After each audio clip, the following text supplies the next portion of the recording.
G'day legends and welcome back to the Fanatics Fan House, another episode of Chin Music. My name is Sam Konstas. No, it's not. My name is Tom Gallop, but gee, there's been a lot of talk about him. I am not joined by Moises Henriques in the studio today. I have the doyen of the Fanatics, Warren Livingstone. Was welcome on. Thank you very much. Pleasure to be here. I was pretty nervous about Moe not being with me on the couch today. He is very much my warm blanket. I called up Woz and he was good enough to join me. Woz, everything on this set is yours. Can you talk to me a little bit about that Shane Warne helmet over your right shoulder? Yeah, well, firstly, thanks for the call. I was a couple of beers deep by the time you called me, but thankfully I'm not sweating it off now. Mate, that's Shane Warne's helmet from many years ago. A lot of the stuff on the set, I've collected over the years. A lot of one-day stuff from the early days, a bit older than you, so I'm kind of into the World Series cricket and the one-day cricket. I love all that kind of stuff, but nothing compares to probably this one back here, the Tommy Gallop. The latest edition. Exactly. Mate, you started the Fanatics in 1997, still going as strong as ever, still as passionate about sport as ever? Yeah, I love sport. I love touring. That's the best part about being, supporting Australian teams or whoever away. It's phenomenal to go on tour and, when you're in a foreign country and you're the minority, I think that's the most enjoyable part for what I've done over the years. I mean, obviously things have changed. We've been going 27 years now, so the world's changed a lot. But we still, do a lot of different things and morphed into different things. And obviously Fanatics TV is one of those. Moe is still with us. This is very exciting. Moe, where are you coming to us from? I'm coming to you from down in Hobart, Bellerive Oval. We've got a big bash game here tomorrow night. See, we've got the doyen of coaching behind us there, Greg Shippard, with one of our assistant coaches there. Can you go say g'day to Greg for us, Moe? Greg, do you mind saying hello to the boys at Chin Music? Yeah, Shippy. Hi, everybody. There he is. So, the boys are getting ready for some training. That'll be happening shortly in the next couple of hours. Just down here seeing the conditions, seeing what the ground's going to be like tomorrow for our big fixture. Moe, which boundary are you standing at there? Opposite the hill. And is that going to be a short boundary tomorrow? Are we expecting sixes from you that side? They're all short for me, mate. Mate, you're in great form at the moment. Sixes are 4 from 4. You're flying high. Yeah, boys are playing well, but it's not through my sixes. I've plenty of singles and twos for me, boys. I know that's all bravado there. Moe, how have you gone at Bellerive personally? I think the Sixers have generally done pretty well down there. Has that been a happy hunting ground for you personally? I can't really remember. It's usually a pretty good place to bat. I remember being at the end in a couple of games and getting the Sixers home in a couple of games at the end of a game. I know the last couple of years we've played up at Launceston. I remember getting a 70 up in Launceston one game. But yeah, look, I always get quite concerned against the Hurricanes because they are such a strong outfit with a lot of striking power throughout their whole sort of batting order. And, this year as well, got a lot of pace in their bowling attack. So, I've tipped them as a real team to watch this year. And, so we're definitely going to be on high alert facing them tomorrow. Moe, old school hill behind you there. Looks fantastic. Great place to sit. I think it's full strength on that hill too. Yeah, there's a dry and wet area up there, but I'm not sure you ever sat in the never sat in the dry area. No. I know where it is. Moe, do you mind us going and sitting down in the dugout for us? We're used to seeing live crosses to you looking very nervous in the dugout, but I'd love to see you in this happy state of mind you're in right now. Yeah, there's not as much anxiety the day before the game as when. So this is the dugout for the boys. This is where I'll be seated tomorrow night. And that view out onto the ground.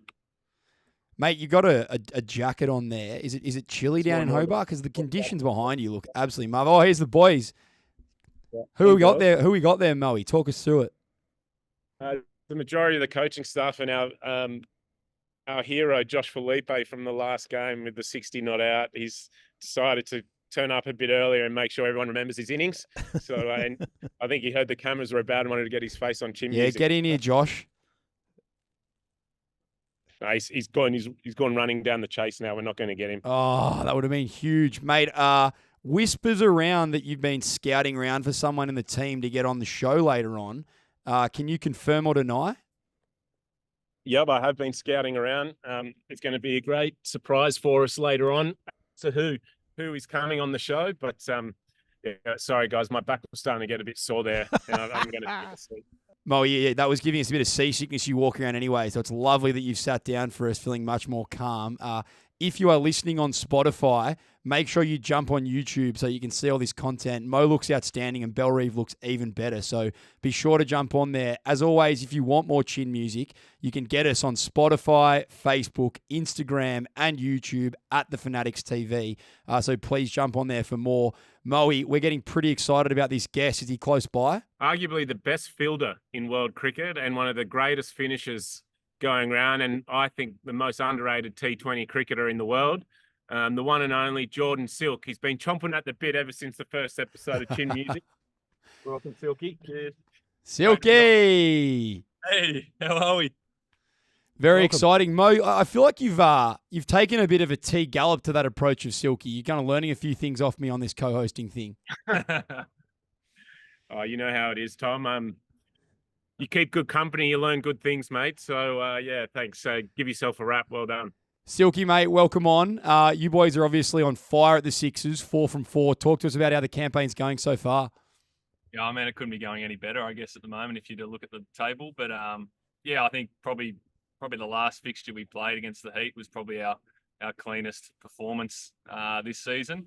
Yeah, it was clinical really from start to finish, and we'd sort of been having to scrap our way back into games in those first three, and then to sort of have a pretty complete performance the other night was awesome, and yeah, well finished off by Moe and Flipper at the end. I saw the Heat had won the last 7 games at the Gabba in a row. Did you guys talk about that before? Obviously a big challenge going up there when they've got such a good record. Yeah, I mean, they've got a great record up there. They play the dimensions of that ground, particularly well. They've got 2 quality spinners and 3 really good seamers, and yeah, they've obviously, coming off a title. We knew it was going to be a challenge. Our first sort of game outside of New South Wales as well, so we were keen to make a really good start there. And yeah, like I said, it couldn't have been more clinical from our end. Gallop, Silky actually told the boys almost the exact opposite to that stat. He said we haven't lost on the road since 2023. Yeah, so, we had no idea about the Gabba stat. We were just going, you know what, boys, we haven't lost on the road since 2023. So, Silky, how's the skipper going? He seems to be in pretty good spirits down there in sunny Hobart. Yeah, he is. It's a glorious day, by the way, here. It's fantastic. No, we are in good spirits. It's actually been a while since I think we've played a game in Hobart. We've often got the Launceston game, I think, in the last few years. So it's actually nice to be down in Hobart, playing in good conditions, I'm sure, for our game down here. And yes, morale's good. Moe's sort of just, it keeps on rolling on here, mate. It's such a great environment to come and play your cricket in, and yes, we're certainly lucky in how well led we are with Moe and Shippy at the helm. Silky, what's the room breakdown? Who do you share with? Well, thankfully, actually, I'm actually in my own home this week, so being the Hobart game. So the other night I had big bad Ben Menenti, and I think I'll probably be sharing with him on most of the trips. So yeah, he's good value. Shona's a pretty good roommate though, isn't she? Yeah, she's not bad. Yeah, no, she's doing well. And the little dog, Alfie. So it was nice to cuddle up in bed last night. Very good, boys. Plenty of Big Bash to talk shortly, but we would be remiss not to jump into what was probably the best game of Test cricket that we've had in Australia for, I think, at least 5 summers. Huge finish yesterday down in Melbourne. I mean, I don't even know where to start. Sam Konstas, I thought was going to be the talk of the town. Then we went into a Steve Smith 100, Travis Head, double failures. Bumrah's on fire. Pat Cummins gets better and better as the series goes. I think we do start with Konstas. It was pretty incredible. I think every group chat that I was a part of, whether cricket focused or not, was going off like I've never seen before on that first morning. Moe, you've obviously played a lot with Sammy and Silky. I'm sure you're well aware of him as well. Did it surprise you what you saw from Konstas on that first morning? Oh, a little bit.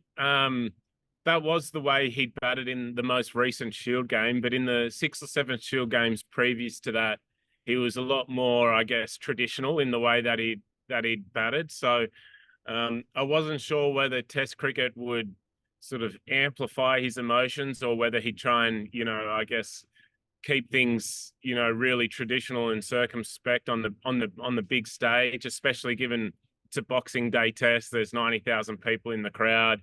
There's, likely going to be a little bit of fear of judgment or fear of what other people might think. But I guess, as you mentioned there, as soon as Sammy came on TV, I could not turn it off. Especially, once he tried to play that reverse lap, I think it was in the 3rd or the 5th over of the test match. It was, all eyes were on then. And I don't think anyone was going to be changing the channel when you got someone batting like that at the crease. It was very exciting stuff to watch. 90,000 people, but it's just like another grade game, right? Isn't that what he said to Nathan Lyon? I don't think he sits there in the grade game giving it that one down at Sutherland Oval when he's 30 not out facing Jimmy Bloggs. So I reckon I reckon he was a bit fired up. I don't think it was just another grade game for Sam Konstas. I'm fortunate to call you blokes mates, and I've known you for a while as you've kind of continued to progress through your cricket career, and I would say that you are two of the most underspoken class cricketers in Australia. You obviously take a bit of a different approach to the media to how Sam has kicked off his relationship with the media. How do you think it's going to go for him if he keeps being this brash, this confident every time he kind of gets a camera put in front of his face? You can take that one, Silky. Yeah, I mean, surprisingly, you've both knocked that one down, which kind of works into the question perfectly. Well, I think we just got to remember how young he is, and I think if you look at that team, everyone's over the age of 30, and this guy's born in a different generation. Like born in 2005, I think. So I can only really probably speak on the style of innings that he played in that. It's probably something we're going to see a lot more of as we sort of have younger guys coming into the team. It's that different approach. It's that modern approach. And it seemed to work that day. But in terms of how he will handle the media, he seems like he's got, quite a level head on his shoulders without sort of knowing him. And yeah, it's whether it's that naivety and that he can play with at the moment. It's certainly sort of paid off on that first morning. And yeah, I mean, how he handles the media and the scrutiny, it's obviously at a new level for him now. It's something he wouldn't have ever experienced, but I think so far he's done a pretty good job of it. Yeah, I think Tom but I think a lot of it will have to do with how the media handle him. So, in terms of at the moment, he's the underdog, he's the young kid coming in. There's a lot of love. Everyone could, because he scored 60 on debut. Everyone wants to see him bat his natural way, but just keep in mind that, Rishabh Pant got out batting his natural way in both innings in the test match, and everyone was calling it a disgrace and, he doesn't care and all this sort of stuff. And, I just, you do have to put things in perspective there. There's another young kid there representing India who's gotten out, being proactive as a batsman, batting his natural way or batting, on instinct. And then the media are just, bringing him down, taking him to pieces, saying that he wasn't batting, with, the nation's, I guess, best interests at heart. I think Sunil Gavaskar, the namesake of the trophy, said that he should actually walk into the opposition dressing room after he got out in the first innings. Well, exactly. And, I think at the moment, the media are in behind Sam because he scored some runs and he's making his debut. But there will be a game, or there will be games if he continues to bat like he did, where he might look a bit more like how Rishabh or how Pant's dismissals were. And then it's up to us as a nation or as the Australian team in there and their culture to keep him strong, as to, make sure that he keeps playing the way he wants to play, or that the way that they want him to play, and not be dictated to what, media or public opinion, because there will come a time where he gets out twice, looking a bit silly in a game, and they'll be calling for a change of attitude or a change to the way that he wants to play. And that'll be a decision that, I don't think should be left to public opinion or to the media. It should be a decision left to the team and the culture that the team want that they want to play their cricket by, and how he wants to play his cricket as well. I was going to say, it was interesting seeing Sam down there in front of Bay 13, getting involved with the crowd. From a fan's perspective, it was like he was just removed from being as part of that crowd. So I thought that was an interesting part of it, and actually raised the interest in the test. I think from my perspective, it was great to see him doing that. But you can see how that would grate eventually. Yeah, definitely. I think if you're going well, what do they say? Sing when you're winning, but it just becomes a little bit harder when you're not. It is hard though to not like someone when they're smiling. When someone's having a good time and they're enjoying themselves and he's enjoying his cricket, whether he missed out or scored runs. I know, like, he got 60. He didn't score 170. And he was still disappointed, when he got out. And the irony is, like, he played all these shots, and then in both innings he got out playing a forward defence. So if there's anything, he'll be even more like, oh, I shouldn't have played those forward defences. I didn't get out playing the reverse lap or the lap. He might be even more aggressive in the next test. But it's not like he's come in and scored 200s on debut. I think we're just seeing a little bit about what Sam's about and how excited he was to be playing the test match. And the stage that is the Boxing Day test match. And I don't think anyone's going to dislike anyone when they're smiling and enjoying themselves. So, if he can keep that spirit up when, his back's against the wall, and if he's still interacting with the crowd, I'm sure they'll get in behind him. A mate of mine who works at the SCG said that as that first hour was progressing, ticket sales for day 1, 2, and 3 literally just spiking, going off. So as a cricket fan and as a test cricket fan, there's no doubt it's exciting stuff. I guess at the other end of the spectrum for the first couple of tests, we saw Steve Smith scratch around a little bit, didn't look as comfortable as he usually does. But after a second 100 in a row, fair to say that your call about him scoring the most runs in the series, Moe, is looking pretty good. And I'm pretty comfortable to say that the Steve Smith of old is back. Would you guys agree? Yeah, no doubt. He just loves playing India. I think that's what you look at. It's something ridiculous about 12 test hundreds or something against India. We just become accustomed to him making hundreds in Australia against India. I thought it was a terrific innings. Not necessarily easy, I think, to with how the MCG has played lately. It feels like it's somewhat of a brave call. I know it was a really hot day 1, but to still bat first on that wicket, it's certainly been one of the spicier tracks in Shield cricket, and Moe would agree with that. It's so to come out there on day 1 and make that statement, and really put Australia in a great position. Probably an unlosable position on that day 1. It was absolutely clinical, and even just remaining not out at the end of the day there, and then pushing on and finding an ally in Pat was, that partnership, I guess you look back on in terms of how the game played out was critical. Yeah, I think it speaks to his resilience as well. 2 tests into the series, no runs yet. And his first 20 runs up at the Gabba, really scratchy by his standard, hit on the pad 5 or 6 times, some close shouts.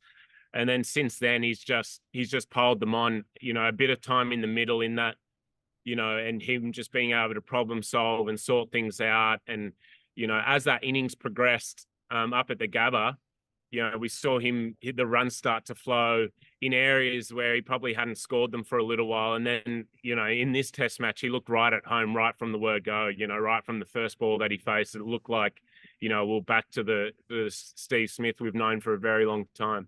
Yeah, if there was sorry, Silky. You could sort of see even just in the celebrations, I reckon, between the 200s, I think the Gabba one certainly looked like a bit of relief for Steve. And then there was almost just like a nod of approval for this one, saying, yeah, I'm back, and that's how I'm going to play. And he really dominated, I thought, from the outset in this innings.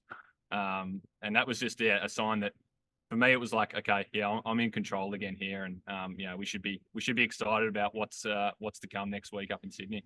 When Reddy got down on one knee and put his helmet on the bat, I was pretty impressed with that. I think this has been the best summer of 100 celebrations ever so far. Wozza, what do you reckon? As a Fanatics man, as a fan man, you got to be pretty happy with that.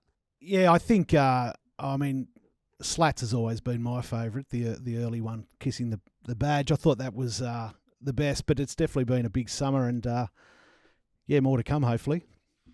I was going to talk just quickly about. I had a funny line.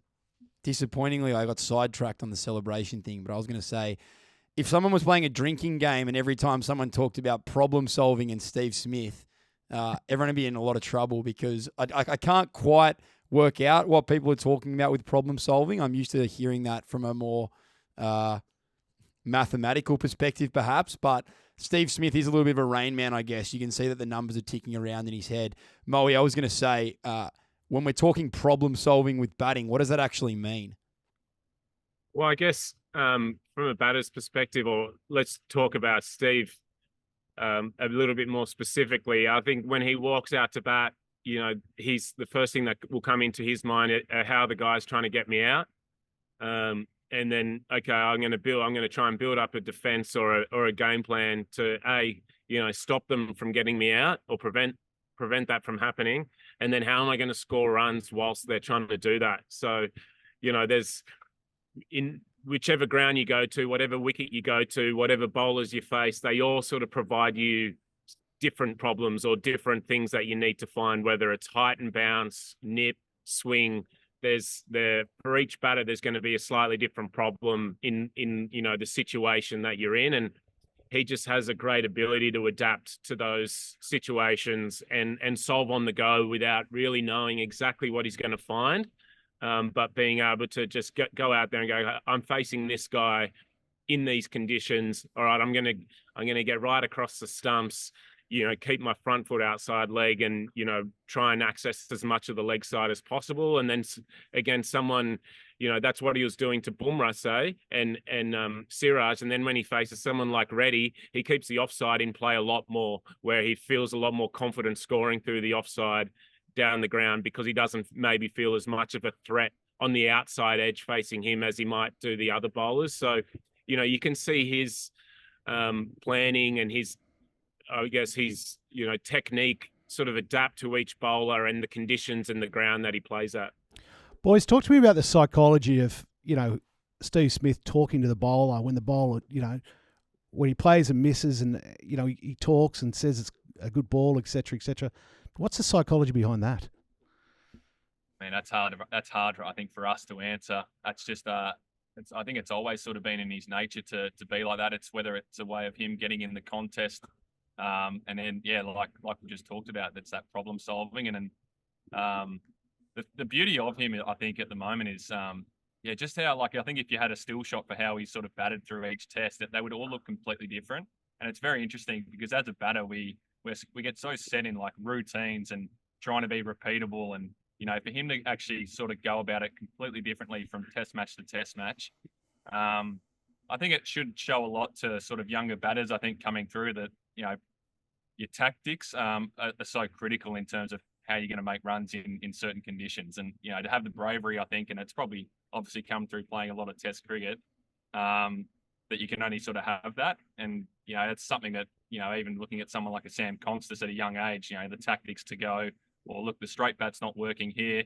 I'm going to try and do a few reverse laps or whatever. The bravery to sort of do that from test match to test match is a testament as to why he's, arguably the best test cricketer we've seen in our country. But in terms of his antics and stuff, I think that's just Steve, and that's really hard for me to answer. Maybe a little bit easier for Moe to answer on that. But I'd assume it's just a way of him trying to find his way into the contest. A lot of cricket content out there these days, boys, but I'm pretty confident that the insights from you two there are going to be as good as they get. I reckon people keep saying problem solving without any idea what they're talking about. So tune into Chin Music and you'll understand. I also think in terms of the psychology there, to Wozza's question, I actually think it has nothing to do with the bowler and all to do with Steve. Just, he's talking to himself. It might look like he's talking to the bowler, but, the bowler's basically, he's an input into an equation. He's X, the ball is Y, and Smudge is trying to find the equals. And he's just talking to himself, and when he's saying good ball, I don't think he's interacting with the bowler. He's interacting with himself and with the wicket. And, he's got, I don't even think it's got anything to do with the bowler. This has certainly been a series where the champion players have really stood up. And I guess building up in the first 3 tests to this moment, Pat Cummins was pretty outstanding. Silky, I know he's a childhood friend of yours from Penrith. One, I'm imagining that the runs don't surprise you because I remember playing you blokes in Green Shield and he smacked us everywhere as a 15-year-old.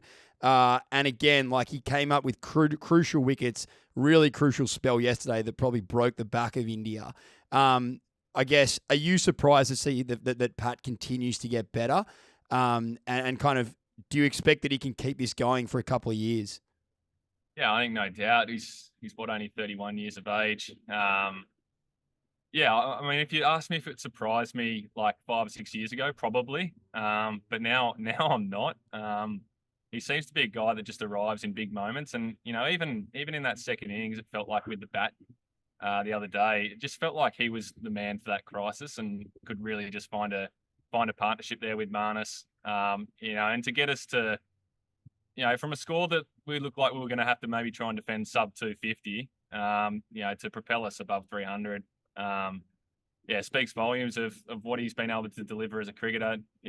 We obviously saw it, right from his debut, his match-winning ability, and it's just continued. It's whenever it feels like the game is sort of drifting by, whether it's him or Starkey, their ability just to have an impact.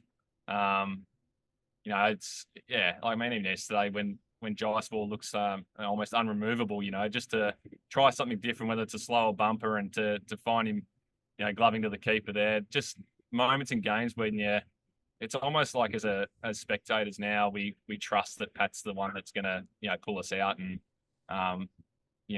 it's pretty impressive because, when he took over the team, there were obviously a lot of question marks around how's that going to impact his bowling and his ability to sort of run the team. And it's actually probably gone the other way for him. His performance has gone to a new level again. So I couldn't be happier for him, to deliver in, arguably the most watched test match in history, and stand up and, be a pivotal player in those last 2 days. Well-deserved man of the match performance. We got to talk about the Jaiswal dismissal, which you just referenced. Was it out? I mean, I can't work it out because it looked salmon trout to me, but then his head and hands arguing with the umpire. I couldn't quite work out what was going on. Did you boys see that any differently? Yeah, look, I know that technology, showed no edge, or showed no sound, I should say. But I think he knew he was out when the Aussie boys referred it. Again, I don't know. I'm speculating. I don't actually know what he thought, but from a viewer and a fan's perspective watching, I thought it looked like he knew it was out. And then he got a little bit excited once he saw the technology and saw that there wasn't a spike in the audio. And he was probably just trying to understand with the umpire how the decision was overturned because of that. I do think the right decision was made. You can clearly see there was a deflection there. And, I think that's, there was nothing else near the ball at the time of that deflection other than, the splice of the bat or maybe some glove. So, I think the right decision was made. I can understand why he'd want an answer as to why that decision got made, but I think deep down he'll know, that the right decision was made. And you can sort of understand why India might feel a little bit hard done by in that sense, especially because of, you add the other referral that got turned against them, with Deep getting caught in a bat pad there. So, you can sort of understand why they might feel a little bit, hard done by. But at the end of the day, I do think, in both circumstances, the right decision was made. What is the future of umpiring? Because I saw today that Joe Wilson has had by far the most DRS decisions overturned, yet he's there umpiring in arguably the biggest test of the year. Do the umpires continue to have a big role in the game, or are we moving towards a state where it actually may just be technology only? No, I still think there's a large part for umpires to play in it. In terms of just like, yeah, sure, the decisions and stuff, and they're continuously going to get a couple wrong, for a long time. But I still think it's important in terms of just like how they manage games of cricket as well. There's so much other stuff that sort of happens within games. I mean, shoulder charges.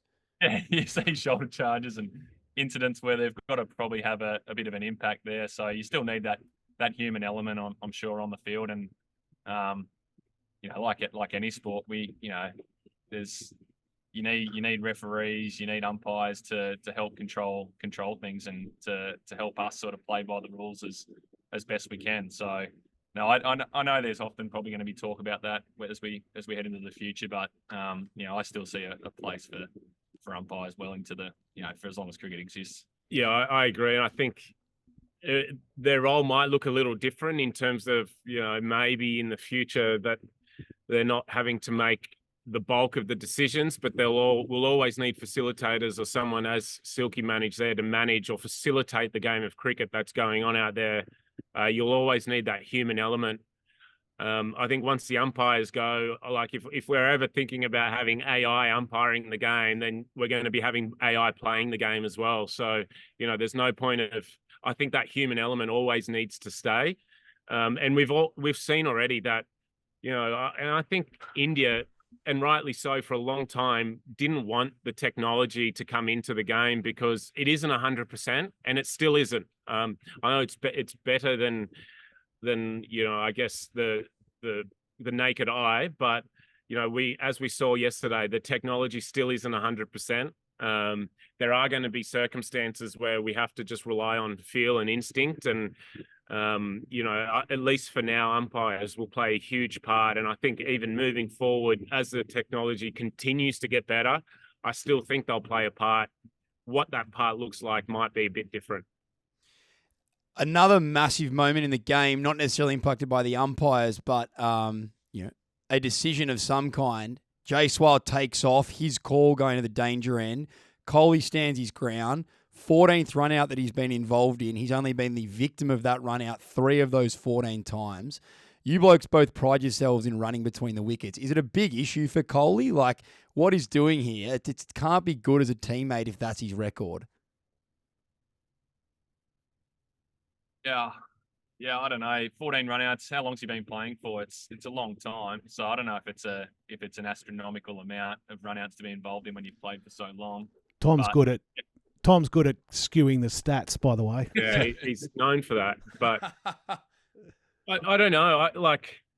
I guess if I was Kohli or the Indian cricket team, to be honest, I'd be more concerned about the good length delivery just outside off stump on about 5th or 6th stump that he keeps nicking at the moment, as opposed to, the one run out that occurs every sort of 3 or 4 test matches. That's where I'd be placing my sort of concern. But yeah, look, you can kind of see even there in that run out, and sometimes it is just a moment, but for Kohli, for him to basically just stand there and send the young fella back, and maybe, the best thing for the Indian team at that point, considering, how good a form Jaiswal is for Kohli to actually take that and go, oh, you know what, out of the 2 of us, I'm the one that probably should, go up the other end, and let Jaiswal keep batting through this mix-up. But, I guess, and that's why he's probably such a good player, and he always wants to, this is my game for me to win. And he wants to, take the responsibility of the nation on and make sure that he's there. But, whether we're seeing the tides turn a little bit and the next generation come through, that's something we'll see in time, I think. It was an interesting look into Kohli's psychology because he obviously still sees himself as the guy. Like, he may be a few years past being the guy, still an excellent player. As you said, Jaiswal's probably the form batter for them, but Kohli absolutely not willing to sacrifice himself in that situation. Mo, I'm the king of segues on this show, and I actually introduced that run out very tactically. Silky, can you talk to me about your first ever List A game? I don't think you're talking about my first ever List A game. It might have been my 3rd List A game, Tom. Please tell me the story, Silky. It's my favourite cricket story. Oh, it's a good one. So we've travelled across to WA. We're at the Wacker. I think it's maybe the last one-day game of our season. I don't think finals were in the question for us at that stage. So that's probably why I was getting a game. So 20-year-old head across there. I get mum and dad. They're keen to come and watch. They fly over, sitting in the WACA members there. And yeah, I think I'm probably listed at 5 or 6. And yeah, we get off to a decent start, and I sort of come in around the 30 over mark. And there's a guy, Ricky Ponting, batting at the other end, who's just striking it beautifully as he did in that season in particular. And it was back when, I'm not sure if you remember, when they used to have the batting power play in one-day cricket. So that's when I think maybe 3 fielders possibly outside, 3 fielders outside the circle. And punter was on about 96, I think, at the time. And we're only in like the 33rd over of the game. So we're not just talking 100 here. We're talking possibly a double that day. And Jason Behrendorff, I think, was the bowler, and I was managed to be at the striker's end. And, you know, as I do sometimes, I soak up a couple of dots early in the over, and there's a little bit of panic starting to creep in because 26 off about 70 balls. And I need to get him on strike. So I just sort of shuffle across my crease the next ball and try and dink one in the mid wicket. And I was off. Like, I'm like, yeah. I've got to get to the other end here. And I see sort of punter like hesitate at the other end slightly, because I did hit it to Mike Hussey at mid wicket, midfielder.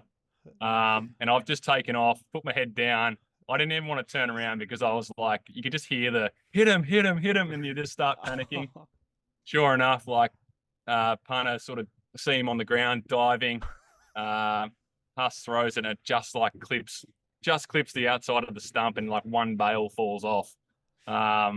We had technology then, so it went upstairs, and I remember sort of trying to walk back to Ricky and just like ask him, did you get there or whatever? He did not even acknowledge that I was on the cricket field. Like, he was just waiting. We're waiting for those like red or green lights to come up at the WACA there. And, you know, to this day, when I saw that red light come up, it's certainly the darkest moment of my cricket career. I actually just had my head down. I think Andrew Feckerty was the 12th man, and he's like just trying to calm me down. He's like, mate, relax. You're going well. You're going really well. And I was shattered. I think for the next 3 or 4 overs, I actually tried to run myself out just to get off the ground. I just did not want to be there. Was there a bat throw involved? Sorry? Was there a bat throw involved? Yeah, there was. Luckily, my head was down. I was nearly in tears, so I didn't see it. But yeah, I remember punter got done, 10% of his match fee at the end of the game, and I think he asked the match ref. He goes, "Well, what's that? $10 or something?" So, mate, it was a horrifying moment early in my career, and unfortunately, mum and dad were there to witness it. Things What okay about- now between you two? Notice the story there that Silky's actually then tried to say that punter hesitated, so that he made it. Go back and watch it. Here he is on Chin Music Live. Can someone get this footage across the punter and tell him that Silky says it was his fault that he got run out of? You know, if he hadn't hesitated, he would have made it. Did you go on and get a score, Silky? I did, actually. I got a run of ball 60 and we won the game. So the irony in it all, though, is only a couple of weeks later, I was down here playing, I think, my second or third first-class game, and I was on 99 maybe, and I think I hit one pretty, like, just to Gully's left, and punter actually called through, like, sprinting through and dived just so I could get my 100. So that was quite cool that we were able to sort of brush past the moment at the WACA, and he was able to be there at the other end when I did get 100. So that was pretty cool.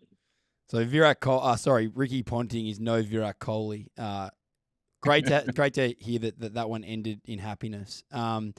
Let's talk about India quickly. Plenty to discuss. I think, given that we're on Kohli, bit of a concerning trend now of him nicking balls kind of 4-5 stumps wide of off stump. I mean, it was talked about before the series. He got 100 in Perth, but is the great Virat Kohli kind of coming to the end of his career, boys? Oh, I mean, his age would definitely suggest that he's a lot closer to the end of his career than he is the start. There's no doubt about that. To his defense, it's not a new mode of dismissal for him. I think being an opposition player of his, whether it's in T20 cricket, one-day cricket, or Test cricket, there's always been that, because he's so good straight and because he's so good on the leg side. If there is a weakness, it is that, let's see him cover driving. And it's not that he can't cover drive; he can cover drive, but that is a shot for, and not just him, but many batsmen. It does bring, the bowlers do want you cover driving at when the length's not quite there to cover drive. That's why they have 3 slips and a gully. So, I guess the concerning thing for me is I think he's starting to nick balls that are getting fuller and fuller. We've seen, I think, two times this series that there are a couple of sort of longish half volleys that he's nicked, which mind you, Starkey can do with the extra pace that he can produce as well. But I guess the frequency that he's getting out to those shots are probably just more often than what they were, say, a few years ago. Whether that's a confidence thing for right now or whether that is, which I'm sure it is. I don't think it's, anything from a technical point of view. I think, like we've spoken about with Steve in that first 100 at the Gabba, I think he's just trying to find his way, trying to get to, a very familiar space for him, which might be 30 or 40 not out, which then he'll just sort of run on, autopilot after that. But I think, until he gets to, a couple of scores in a row where he might feel a lot more confident, I'd expect the opposition teams to keep sort of patrolling that area with the ball. And what about Sharma? What do you think about, his form? And I guess, heading into the Sydney Test, the pundits have been calling for his head. Do you think they will make that change? What's your thoughts on his form? Yeah, I mean, it's a tough one. He's clearly struggling this series, to the point where they're almost trying to find a position for him now to see where he can make a score. Obviously tried it down at 6 in those other Test matches, and then back up to the top for this one. And it's definitely a concern, I think, for India. Do they just sort of let the series play out and he leads them? I'm pretty sure they'll go that way and see what he can do in Sydney. But then it's obviously probably going to become a decision post that Test match and post the series outcome as to what they do going forward. I think they'll probably take some comfort in how well Jasprit Bumrah led the team in Perth, knowing that there's, if it is to sort of end for Rohit after this summer, then they've got a pretty good replacement, I think, in Bumrah to take that side forward. So, and obviously a really good batter in the wings there in Shubman Gill now. So it's not as if they're like starved for options if he is to sort of retire or if he is to be dropped. They've still got the quality there to come in behind it. But it's a tough one because it looks like we've almost taken their best batter out of the series in KL Rahul. From a spot where he was doing quite nicely at the top, they're now trying to find a spot for Rohit to make runs, and I'm not sure whether that's the answer, him at the top. It's going to be an interesting one. There's obviously going to be a lot of scrutiny around him leading into the Sydney Test. Will it be the last time we see him in Test cricket?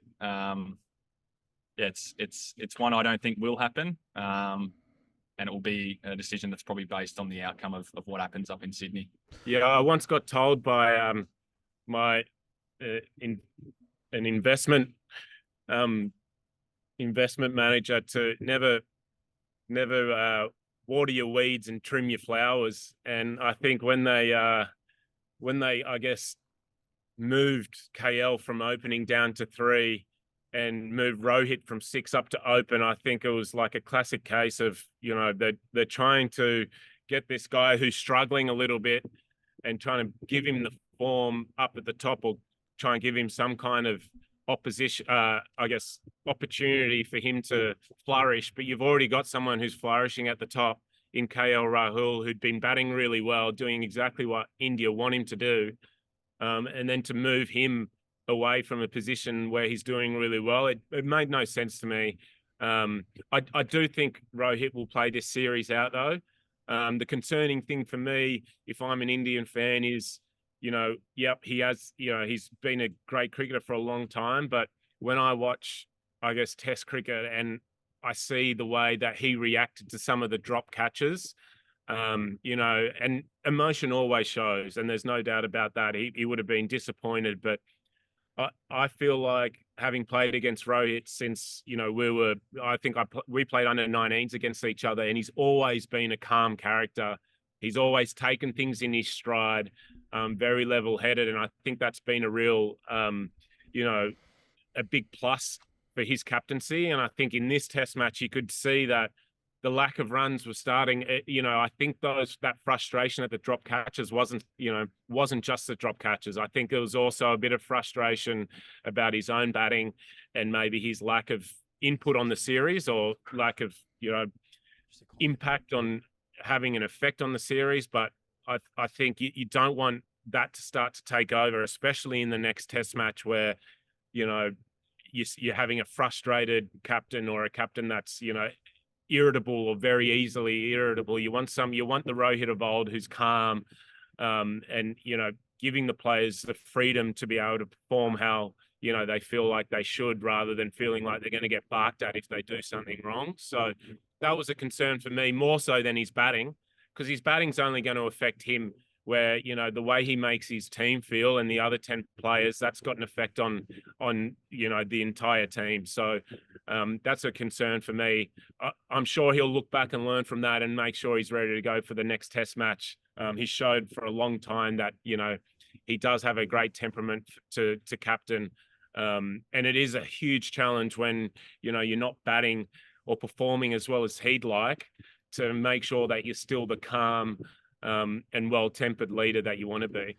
We've got no idea how your body reactions are when someone drops them, because Silky fair income catches everything within a 40-metre radius. No, that's exactly right. So I'm rarely tested in that sense. I reckon you might be a hat thrower, Mo. I don't think I've thrown the hat before. Screamer. Turn around and scream when the bowler can't see it. Yeah, I've definitely seen that a couple of times. Into the shirt like this. But, there was one game down here actually at Bellerive Oval where I did my side bowling, and yeah, and I was holding the ball and I threw the ball into the deck. And there was a nice piece of commentary from the commentator at that time that I won't repeat. But yeah, you know, I've definitely, there's been times where I've lost it on the field as well, and that's why I can see, you know, I empathize with, I guess, what Rohit's going through, because especially when I've known in my own career on a much smaller scale than Rohit, but when the runs don't flow, you know, you start to feel like, you know, you can't lead the team like you'd want to, because you want that leverage in behind you as a leader, that you're leading from the front with runs and performances. Mo, what's the role of the skipper kind of off the field these days in the modern age? You know, you've got a lot of support around you, but is the skipper still an important part of bringing the team together? Like, is Rohit now, does that rub off on everybody else? Has he got a lot of other obligations? How's that work? Oh, incredibly. Yeah, I would say the captain still plays a huge part on, you know, how things roll. I think each squad and each team is a little bit different in terms of the dynamic in the captain-coach relationship. So, you know, some teams the coach will play a bigger part, and some teams the captain will play a bigger part. So that dynamic will change from team to team. But, you know, whether you like it or not, the captain will always make decisions out on the field. How much the captain is a puppet for the coach is really hard to know without being in the environment. So, you know, and also even just the general feel, you know, or the general environment off the field, you know, at breakfast, on the bus, you know, when you travel, all that is dictated by your leaders, or the leadership team, and first and foremost, your captain and coach. So how relaxed that environment will be determined on, you know, your post-match reviews, your previews, you know, how they're feeling in around, you know, whether that's breakfast, lunch, dinner, you know, whenever the team's together at training, you know, their attitude, I guess their vibe, the aura that they put off will always impact the group in a really big way. Last thing we need to talk about, you mentioned him just quickly there. We are a cricket podcast. We've got to make sure people know we're watching. But I feel like everything's already been said. Every superlative has been mentioned. Jasprit Bumrah, another 9 wickets. He now has 29 wickets at 13, which is the third lowest average by a bowler with as many wickets as that in a series against Australia. That's Australia home or away as well.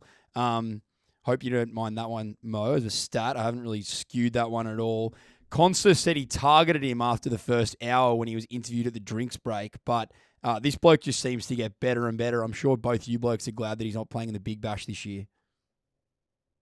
Yeah, I mean, you'd only have to deal with 4 overs, I guess, if he was playing BBL cricket as opposed to, what the Aussies are having. He might get 6 or 7, though, I reckon. I mean, it's hard to think back to a bowler that's had as big an impact as what Bumrah's had. A travelling bowler that is. Every time he comes on the bowl, you want to watch it. It's almost, you almost feel like something's going to happen. A wicket's going to be taken. He's going to be challenging our batters, non-stop. And literally, apart from probably that 6-over spell, he's been all over us really for the whole summer. It's obviously just such a different viewpoint, I think, for a batter. I'm sure you would have spoken about the action and stuff on previous podcasts and how difficult he probably is to line up and how he could possibly take a ball away from a right-hander with that action. So, he's incredibly difficult to line up. It's phenomenal. It's the consistency, I think, to have done it. He's bowled a bulk of overs over these 4 tests, and to keep showing up and, even getting the last wicket yesterday just to front up and do it again, it speaks volumes of him. And, he's single-handedly put that Indian attack on his back and kept them sort of alive in this series to a point where they can actually still retain the trophy.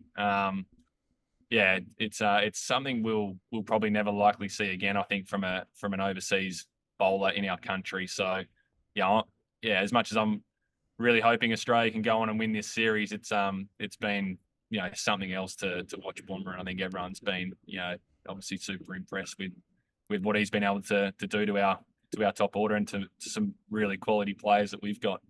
Yeah, I know.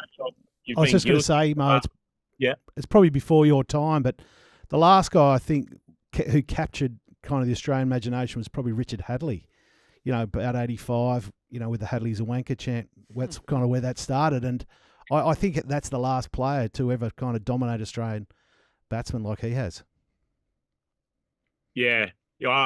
Unfortunately, I hadn't been born yet, so I wasn't there to see that one. But to Silky's point there with Bumrah, and I think to your defence, Tom, if anything, the stats probably don't actually capture how good he is. And they don't capture, he's taken 29 wickets at 13, but it's not like he's not cleaning up the tail.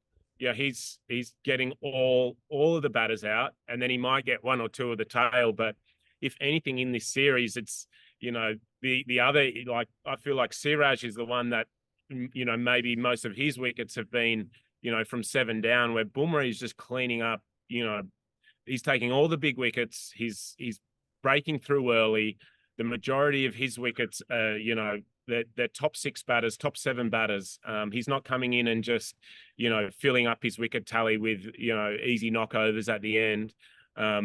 He's if anything, I feel like he's bowling the tougher overs, to the better players. And then when the lower order comes in, that's time for Bumrah to have a rest. So that tally could probably be even higher, which is the scary thing. But, the man has to have a rest at some point. But yeah, as I said, I think 2 or 3 tests ago, and thankfully for India that he's stayed fit. But the difference between Bumrah and the next it's so high.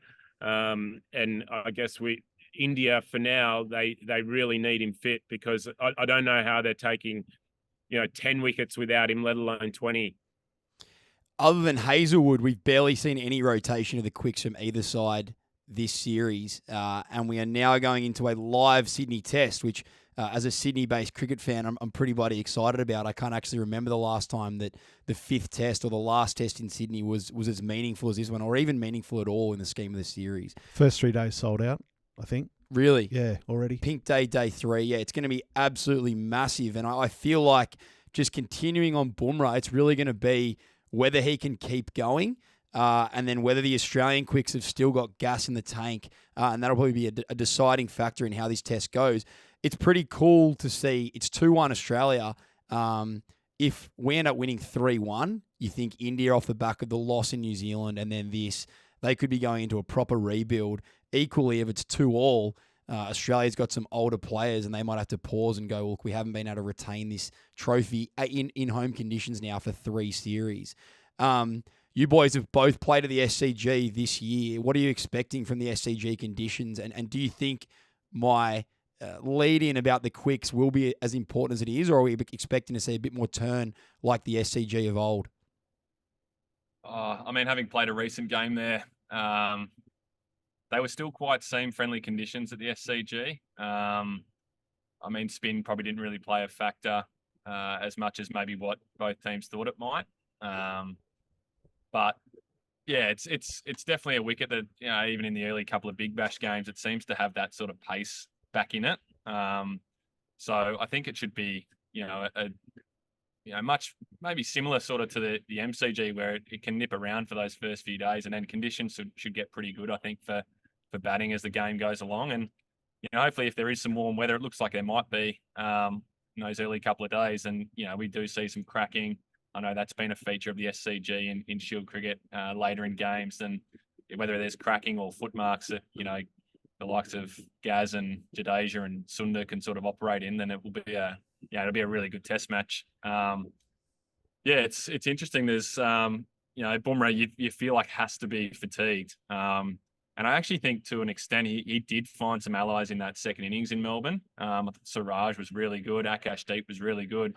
And he looks a little bit sore. So there could be a rotation there with maybe a Rana coming back in, or whatever approach they take there. But yeah, there's obviously tired bodies on both. We saw Starkey sort of struggling a little bit too with a rib there, and obviously Boland's played a few on the bounce now. Pat's played all 4, so yeah, there's going to be some tired bowlers. But like you said, having a live Sydney test is something that's become a bit foreign really of recent times. Is it's super exciting for the public, and great to hear that it's going to be well supported by the people of Sydney, and it shapes up to just be awesome, and I'm looking forward to that. Boys, what happens now? 3 days now, so it's, we're New Year's Eve today. What happens? The test starts in 3 days. What do they do? What do the boys do now? I mean, they're probably laying pretty low today, just be all recovery based, I'd imagine, for the quicks from both sides. There'll be little bowling, there'll be probably little training for them in between games, and they'll be doing everything possible to make sure that the 3 that we've got there now can all back up and go again in Sydney. And if they aren't, then there's obviously going to be an opportunity presented to someone in that squad, whether it be I'd love to see a Sean Abbott get an opportunity at his home ground, the SCG. I think, there's been a lot of talk around how Boland was introduced into Test cricket and bowling in familiar conditions, and that allowed him to do really well. I think much the same for someone like a Sean Abbott. If he's to get a crack at the SCG, it's someone who knows the conditions so well there. And I'd hope that he could have a similar impact to what Scotty's had at the MCG. But I imagine a couple of quiet days, and I'm sure there's probably some talk around Starkey and what's the plan there. But they'll be desperate, I'm sure, to get him out there. As a cricket nuffy, it looks to me like the conditions at the Test grounds this summer have been slightly more favourable to batsmen than they have been in the Shield. You guys mentioned that the MCG had been spicy earlier in the year, and then obviously we just saw a test go into the last hour of the 5th day. Interesting to talk to you blokes who've played at these grounds a lot, because I think it is a truism. People say, "Oh, introduce Sean Abbott because he's used to the conditions at the SCG." But are you seeing much different cricket wickets in the Test matches to what you actually see in the Shield this summer? Yeah, I think so. I think the general nature of the wickets are very similar. It's just they might have cut the grass down a mil, taken a little bit of moisture out of the wicket before, because they know that it needs to go 5 days, rather than, they probably don't want the game ending in 3.5 days. So, I think typically the games do go a little longer anyway, in Test cricket as a rule, because you do have that 5th day. So you want the game to be getting pushed towards that, because when there are finishes like we saw at the MCG, it's just on the most epic of scales. I will say though, I think at the SCG, the balance of the Indian team in terms of how they make up their side, with both their spinners being all-rounders and able to contribute with the bat, just adds so much balance to that team, in terms of like they can go in with 3 seamers and not really have to worry too much about, another medium pace all-rounder, because they know, especially at Sydney, where I reckon if it is hot, if the conditions are sunny, cracks might play a part late in the game, but it will definitely spin day 4 and 5. There's no doubt about that. It might look a little green day 1 and 2, but once that grass dies off there, the charcoal, like that soil underneath at the SCG is just different to, other grounds in Australia. And if that grass does wear off, there will be some spin late in the game. We've seen that already this year, that, day 4 in the Shield games is starting to spin. I'd expect it'll be the same, day 4 and 5 here in the Test. If anything, it might be even a little earlier. It'll provide some seam, I think, early in the first couple of days, and then as the game goes on, I suspect to see the cracks play a part for the seamers, and then maybe some spin. But I'd say from day 3 onwards, it's going to be a hard toil for the bowlers, for the seamers especially, to try and, I guess, penetrate without hitting cracks. I think the good part of the wicket will be very nice for batting against seam bowling, and then spin will play a part. But in the first 2 days, first 2.5 days, it'll probably be a little bit more in favour of the bowlers. But I think how that Indian team is made up will provide a challenge for Australia. But again, unfortunately for them, they're so reliant on Bumrah. So if they don't make that early damage on, in day 1, 2, 3, there's absolutely no pressure on Australia having to declare.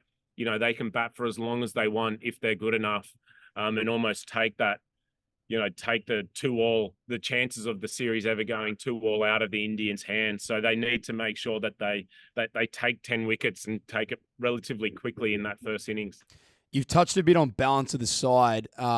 Massive question mark in the Australian team at the moment on Mitch Marsh. He's currently having the 2nd worst series with the bat of a top 6 batter.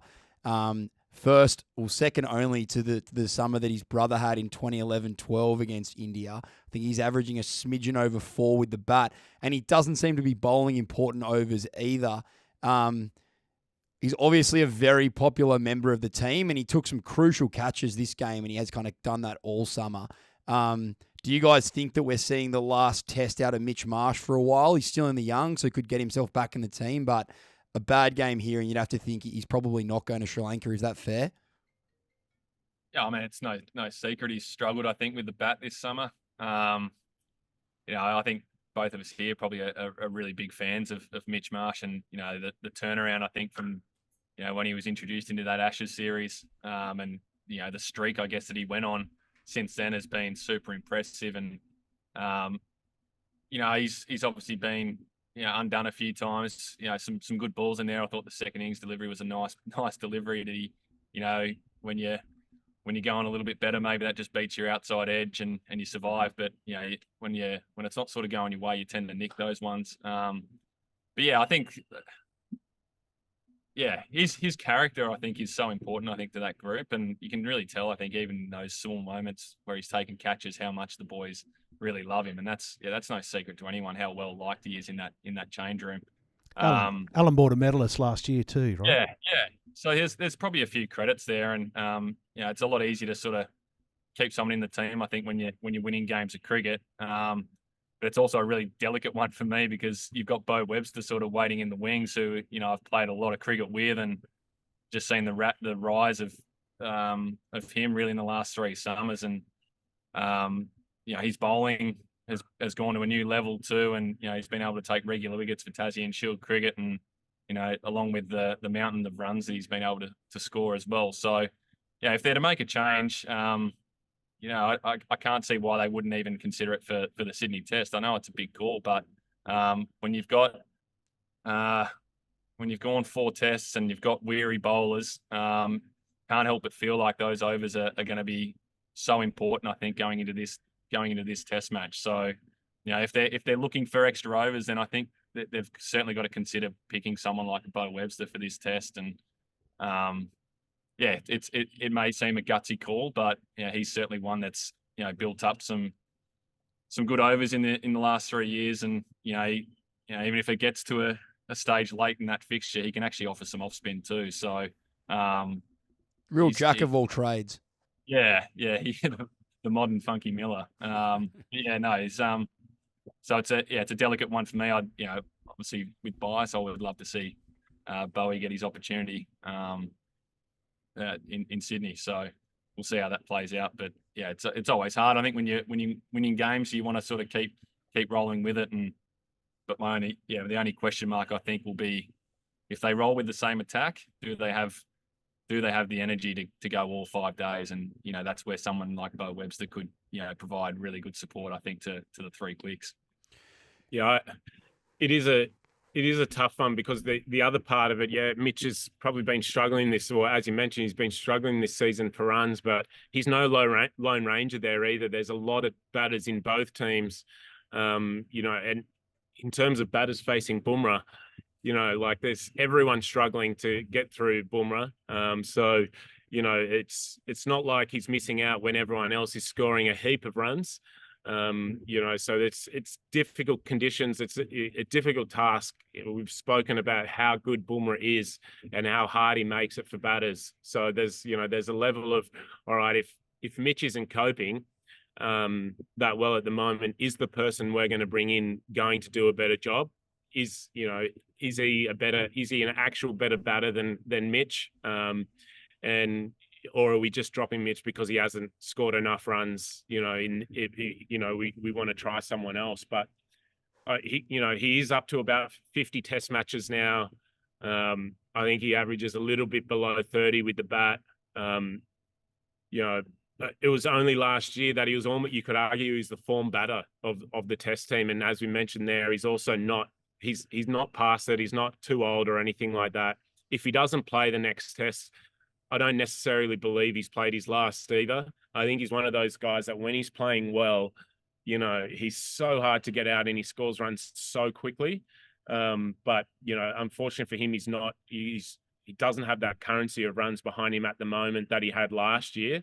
And that decision, obviously not being a part of the team and the selection committee, it could go either way. I see it could be Bo playing, it could be Mitch, and I can sort of understand arguments for both. There's always context for decisions and grey area.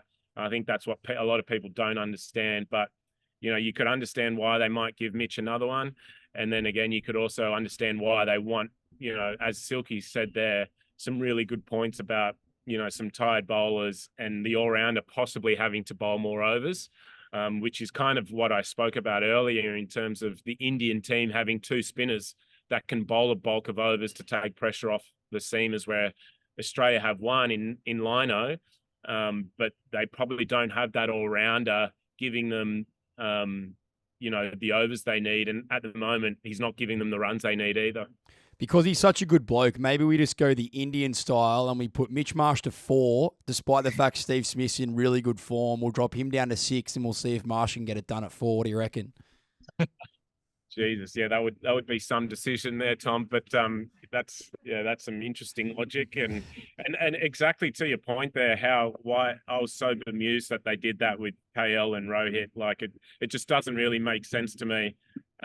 Why you take someone who's doing well and replace him by someone who's struggling, especially when it's much easier to bat 6 in Test cricket in Australia than it is to open the batting. Speaking of opening the batting, Moe, that's why we're such a good pairing. Lovely little alley-oop from you there. We have a 38-year-old test opener. We've got series against Sri Lanka and the West Indies coming up. You would think that's a perfect chance to blood someone ahead of the Ashes next summer. I think he deserves a farewell test if this is what it's going to be. He obviously scored crucial runs in the first innings in Melbourne, so he's not under as much pressure as he was. But are we thinking this is the last time we'll see Uzi in the baggy green? No, I think if that was a swift nut. Maybe we're not such a good pairing. I'll give you the reasons. If it was another series here in Australia, maybe. If it was New Zealand, maybe. If it was South Africa or England, maybe. But I just think as an opening batter, he's such a good player of spin in subcontinent conditions, where I think in Sri Lanka and West Indies, spin will play a huge part. Lower, slower wickets. I think when Uzi made his comeback into the Test team, he quickly went over and played Pakistan in Dubai, I think, and scored some big runs there. He sweeps, reverse sweeps, spin really well. Hard to bowl to as a spinner in the subcontinent. So I don't think they'll want to blood a young batter, a young opening batter in such foreign conditions over there. I think Uzi will play there. And then, maybe after Sri Lanka and West Indies, pending his form after those series, then I would say then that's when they start to ask some questions. And if you're Izzy, you want to go to the Barbados for a week, don't you, and sit on the beaches and go to a few rum shacks, maybe? You'll be over there, won't you, Woz? Yeah, we'll be, yeah. Boys, there's been so much to talk about in Melbourne, so we've run out of time a little bit, but as we like to do, let's do a couple of quick predictions. We won't go the full suite of predictions, but I'd love to get a test result out of both of you and just give me a man of the match and kind of what we get from that man of the match. So if a bowler, give me how many wickets they take in the game, and if it's a batter, what are we looking for them with the bat? Silky, we'll start with you. All right. I think Australia will win this test match. I think most wickets for Australia will be Nathan Lyon. I think he will have the impact. I think just with the hot weather expected in Sydney, I'm hopeful that spin will play a big part in the test match later on. So he is my pick for man of the match. And Australia to wrap up the series and finally get back the Border Gavaskar trophy. Do you need a run scorer from me? Oh, you may as well. Just give me a quick run scorer. Go on. Usman Khawaja. I think he's played, really well at the SCG for, a number of summers now. He's obviously a New South Wales born player, and the way he's been able to make hundreds there in the past, I think he sets up really well on that wicket. If it is to spin sort of later on as well, second innings, so I'll take 100 from him in either innings. In the summer of 100 celebrations, it'd be a real shame if we didn't see one silencer. Yeah, I think I'm backing him to make 100. Moe, Steve for 100 again. Shock me. 3 tests in a row. He still needs over 100 runs to catch Travis Head. So, I'm putting my money where my mouth is. And then most wickets, I'm going to go Jadeja. I think we got a lot of right-handers there. I think he's going to start to play a part in this test match. They're my 2 picks. And who's going to win the test? Draw for me. 2-1, draw. Love it. Woz, give us the fan's eye. Well, I'm tipping Travis Head to do an Allen Border from many years ago, and I think AB took 8 for or 9 for or something like that. 7 for. Did you get that Mo ready just because you were ready to mention Allen Border on the show? This is actually because I'm sitting in Mo's seat. So we're going to see a few of these ones. I think, and then I'm tipping Bison. Hopefully he'll still be in the team, and I'm tipping him to get 100, which would be fantastic. How good would that be? I won't bore you with my predictions, but I will remind everyone that I picked Bumrah to get 9 in the last game, and he did do that, so thank you very much. Silky, you're an absolute champion, probably the best guest we've had so far. Absolute pleasure, mate. And boys, you're taking on the Hurricanes tomorrow night. Wishing you all the best. Wozza? I was just going to ask, what's for tonight down in Hobart? What are you doing? Yeah, where are you taking the boys, Silky? Must be a big night out. Where are we taking the boys to? Yeah, New Year's Eve. the Taste Festival, the Taste of Tasmania is currently on. So it's actually it's a great time socially to be in Hobart. So I'm not sure. Maybe a few boys went there last night and checked it all out. But I've got myself a New Year's Eve ticket to it, so I'll pop along there this afternoon after training and check it all out. But when Moses isn't practicing or sitting on the brown couch, he's generally bouncing around Darlinghurst or Surrey Hills with Sophie, testing the best wine bars there. So I'm sure he'll be right amongst that. Moe, thanks as always, mate, and good luck tomorrow night. Pleasure. Thanks, boys. And great to see Woz on that brown couch. Thank you. God, he looks at home there, doesn't Jesus, he? warm. It's warm. Keeping it warm for you, mate. Thanks, boys. Thanks a lot, everyone. Cheers. Happy New Year. Well, there it was, ladies and gentlemen. Yet another episode of Chin Music. If you enjoyed it as much as we did, please hit the like and subscribe button somewhere under here, and we'll see you on the next one. Oh, yes, Moe.